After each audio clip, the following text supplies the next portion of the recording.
Oke, asal jangan semua ngomong bareng-bareng. Oke, kita lihat apakah Yesus benar-benar rela menderita untuk menebus dosa kita. Kita uji di mana kerelaan Tuhan Yesus menderita. Oke. Ketika dia berkata, my God, why hast thou forsaken me? Ya, dia katakan bahwa kenapa Tuhan engkau meninggalkan aku, ya, seolah-olah hatinya nelongso, ya. Dan orang-orang mulai menafsirkan bahwa ini teriakan penderitaan rohani. Rohaninya ditinggalkan oleh Bapaknya. Padahal dalam konsep Allah Tritunggal tidak mungkin Allah Bapa terpisah dari anak. Kesatuannya tetap ada yang satu, ya. Nanti kita akan melihat apa ini. Oke, apakah Allah meninggalkan Yesus menanggung sendiri? Atau bisakah Allah anak terpisah dari Bapaknya? Ini menjadi pertanyaan yang rumit. Karena tidak mungkin Allah terpisah dari Allah. Ya. Tapi coba kita akan melihat ini. Sedemikian hebatkah, ya, penderitaan itu sampai-sampai Yesus seolah-olah mengeluh? Apakah rohaninya yang mengeluh itu membuat dia tidak menjadi tidak rela? Kita akan lihat tes kerelaan Yesus rela menderita. Ya. Saudara, ketika dia ada di Getsemani, ya, dia berdoa di Getsemani, di taman Getsemani, itu dikatakan begini, ya Bapakku, jikalau cawan ini tidak mungkin lalu kecuali apabila aku meminumnya, jadilah kehendakmu. Lalu dikatakan ia membiarkan mereka di situ lalu pergi dan berdoa untuk ketiga kalinya. Bayangkan, Yesus berdoa 3 kali. Apa artinya itu? Dalam tata bahasa,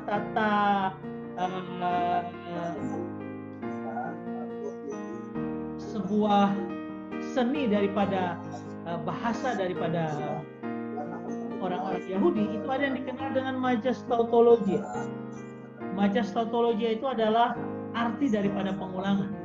Kalau dia bicara 1 kali itu biasa, usually. Kalau dia bicara 2 kali itu very, sudah harus benar-benar diperhatikan karena itu sudah sangat. Tapi kalau dia sampai bicara 3 kali, diulangi 3 kali, itu extremely. Artinya apa? Itu luar biasa. Itu sangat-sangat spesial. Sangat-sangat spesial dan itu luar biasa. Ya. Oke, berarti kita melihat bahwa apa yang Yesus sekarang kerjakan sampai 3 kali, berarti itu benar-benar dia bergumul dengan luar biasa. 3 kali dia bergumul. Nah, ini boleh memberikan kita wacana bahwa dia rela sebenarnya karena sampai 3 kali luar biasa dia mau berdoa untuk melepaskan cawan ini, ya, seperti itu. Nah, ada 7 perkataan Yesus di kayu salib. Lalu orang bilang begini, ya Bapa, ampunilah mereka sebab mereka tidak tahu apa yang mereka perbuat. Oh, itu bicara tentang pengampunan. Perkataan kedua, aku berkata sesungguhnya hari ini juga engkau ada bersama dengan aku di dalam Firdaus untuk kepada orang yang di sebelah kanannya. Itu bicara tentang keselamatan. Lalu yang ketiga, hai perempuan, inilah putramu, hai inilah ibumu. Itu pernyataan tentang kasih. Yang keempat, ketika dia bicara Eli Eli lama sabachthani, itu bicara tentang penderitaan rohani. Artinya dari 7 perkataan ini dia sudah kasihkan. Nah, kita mulai maju. Kita akan meneliti kenapa, apakah dia rela atau tidak.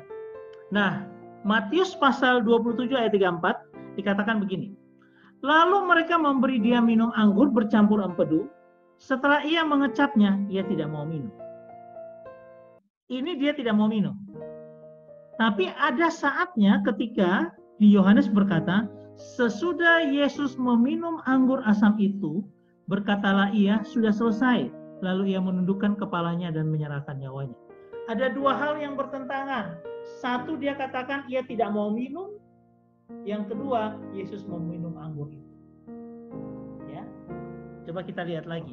Ini adalah upaya untuk mengurangi rasa sakit.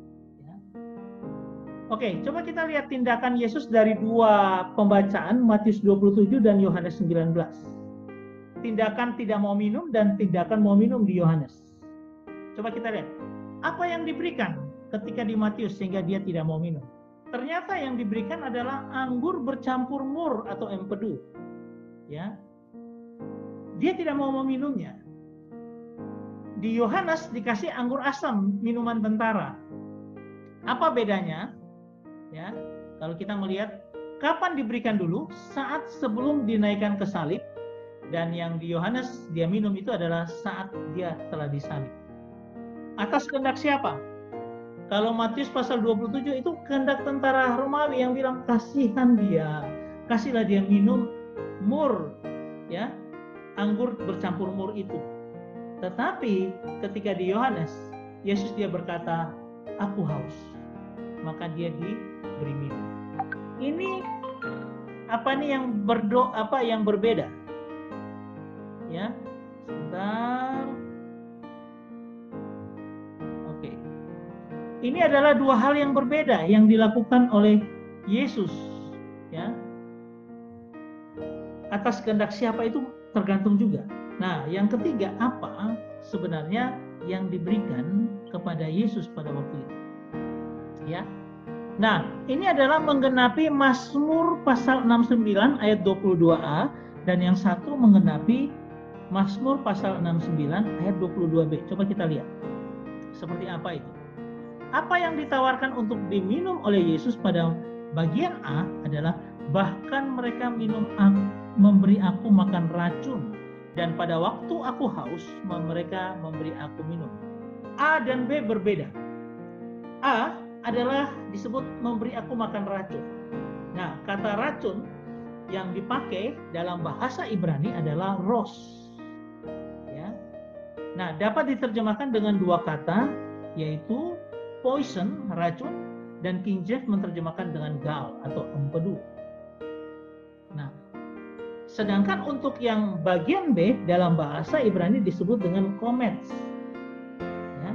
Diterjemahkan dalam bahasa Inggris dengan vinegar, anggur asam atau cuka, sama yang diterjemahkan King James, ya, itu anggur asam atau cuka. Nah, yang terjadi di sini adalah pada Matius pasal 27, anggur itu bercampur dengan empedu, atau di Markus dikatakan tentang mur. Itu sebenarnya bahan yang dipakai, yang sangat pahit dipakai untuk, menurut Calvin itu mempercepat keluarnya darah sehingga cepat mati. Ya. Tetapi menurut banyak penafsir itu merupakan obat bius. Jadi kalau saking kasihannya para prajurit ini, lalu mereka kasih sedikit rasa sakit supaya apa? Supaya penderita ini dia agak mereda, sakitnya tidak cepat. Nah, itu yang dipakai sehingga Yesus menolak. Kristus menolak peminum bercampur empedu atau pembius. Karena apa? Dia bilang, saya rela menanggung penderitaan itu. Jadi ini menunjukkan kerelaannya. Tidak mungkin dia menjadi tidak rela. Ya, dia memikul semuanya total. Makanya dikatakan gini, kata Yesus kepada Petrus, sarungkanlah pedangmu itu, bukankah aku harus minum cawan yang diberikan Bapa kepadaku? Nah, di sini dia sudah menyatakan bahwa dia harus minum, tidak boleh tidak, cawan penderitaan itu. Sehingga seluruh penderitaan tidak boleh dikurangi sedikit pun dengan minum pembius. Harus semua ditanggung sama dia. Nah, itu yang membuat dia tidak mungkin tidak rela, karena dia rela menanggung penderitaan kita. Ya, segala kesalahan dan kesalahan hidup kita tidak sedikit pun dikurangi atau dia lewat, karena dia ingin menanggung semua penderitaan kita supaya dia bisa memberikan kelepasan kepada kita. Nah, apa yang kita pelajari, Yesus sangat rela menderita bagi Anda dan saya, dan kasihnya sangat luar biasa. Kita juga harus sungguh-sungguh memberikan diri kita hanya kepadanya.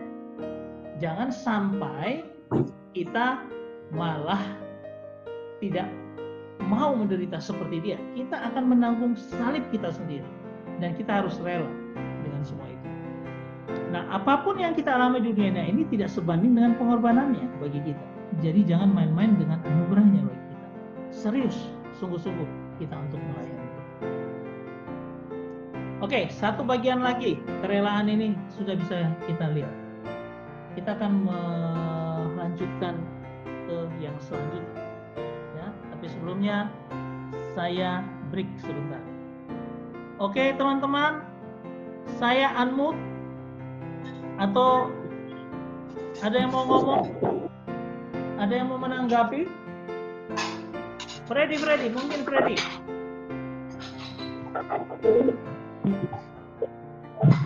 Ada pertanyaan lagi? Aku mau tanya. Ya, siapa mau tanya?